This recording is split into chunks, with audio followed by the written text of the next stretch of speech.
No Raio XP desse mês, a gente trouxe dois temas bastante relevantes. O primeiro, a gente está falando o que está acontecendo no mundo, por que a performance está tão diferente entre os países. Afinal, a gente viu uma queda grande das bolsas americanas nesse primeiro trimestre, elas caíram 5% para o índice S&P, 10% para o Nasdaq, ao passo que as outras bolsas no mundo têm ido muito bem. A Europa está subindo mais de 12% no trimestre, China subindo quase 20% e o Brasil com uma alta de 17% em dólares nesse primeiro tri. Se a gente lembrar o nosso relatório Onde Investir 2025, que publicamos no final do ano passado, a gente dizia lá que a tese para o ano era que esse grande prêmio que os Estados Unidos tinham em relação aos outros mercados iria começar a fechar ao longo do ano. A gente não acreditava que aquele prêmio fosse algo perene, e a gente acreditava sim que os Estados Unidos fosse ter uma performance inferior a outros mercados. Essa tese já está acontecendo,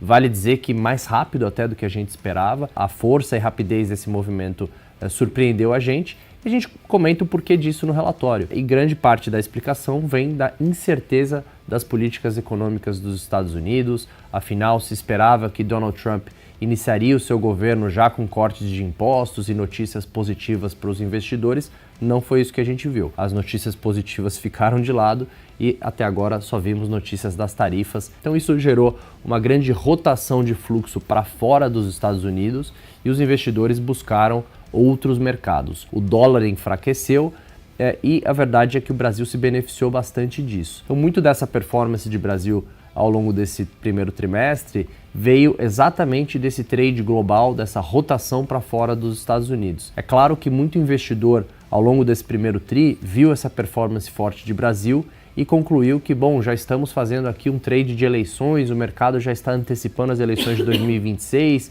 e se animando com esse tema. A verdade é que não é muito o que os dados de fluxo mostram.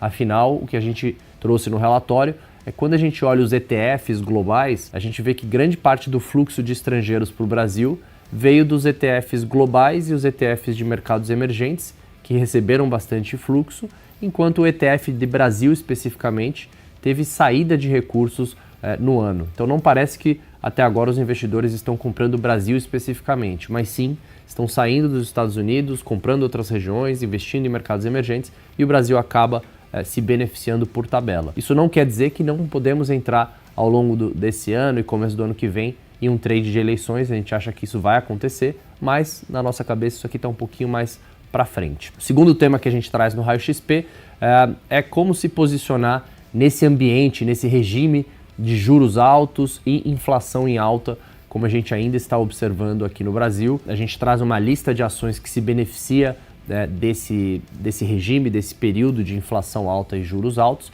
e a gente também traz o que esperar para o próximo regime, ou seja, o que acontece em seguida, como se beneficiar quando as taxas de juros já chegarem no pico e começarem a cair, que provavelmente esse é o próximo regime que a gente vai entrar, e aí a partir disso a gente também coloca quais os setores e quais os papéis que se beneficiam dessa virada de chave que deve acontecer em algum momento nesse ano ou talvez no início do ano que vem, dependendo aí da dinâmica de inflação. Então, dois temas bastante relevantes. Por último, a gente continua mantendo o valor justo do Ibovespa em 145 mil pontos para o final desse ano.